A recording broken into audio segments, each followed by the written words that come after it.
morning I was reading Deuteronomy chapter 8 and chapter 28, and it resonated with me. It was about how God warns people against pride.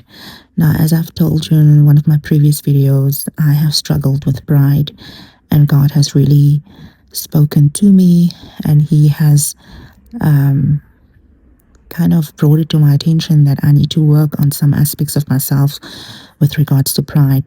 And in Deuteronomy 8 verses 11 to 14, God is warning people that when they build good houses and everything is going well, their herds and silver multiply, everything is going well, their hearts might become filled with pride, and they become proudful, and they think to themselves, all of this is as a result of my own intelligence, my own hard work, my own skills, my own knowledge, and they forget about God.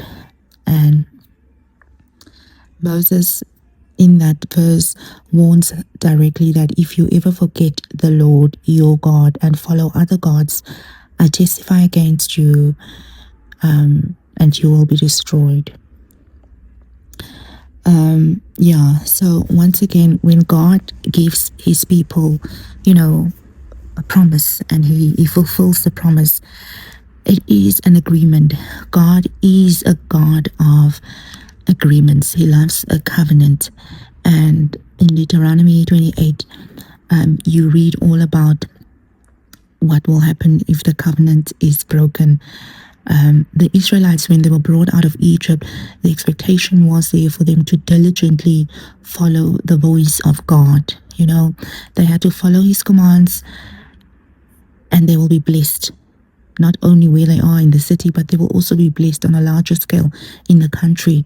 They will be blessed when it comes to their businesses, blessed when it comes to whatever they're planting, blessed when it comes to their families. They are going to thrive. But in the second half of Deuteronomy, we read that something will happen if you do not listen. If you do not listen, if you do not obey God, because the very land that is given to you will turn against you. The very land that was promised, the very freedom that was given will be taken away, and you will return to bondage just like you lived in Egypt. So for God, the agreement is very clear, and God, when He wants you to do something, He expects you to obey His voice.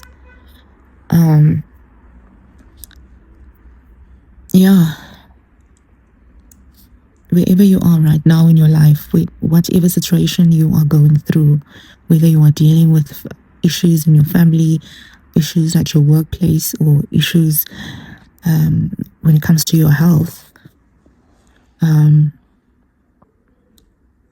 those issues force you to stay humble, to stay focused, to keep on relying on God, and to keep on working hard, and to keep on having faith.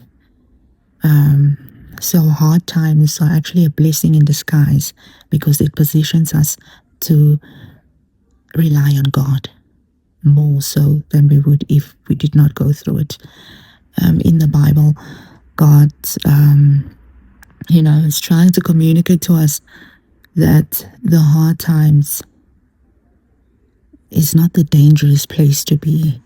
When you're going through a difficult time, when things are not working out, when struggles are blatant and it's in your face, that's not the most dangerous place to be in your life. What's more dangerous is when you actually enter into that promised land that was promised to you, and then you have all these good times and things are going well.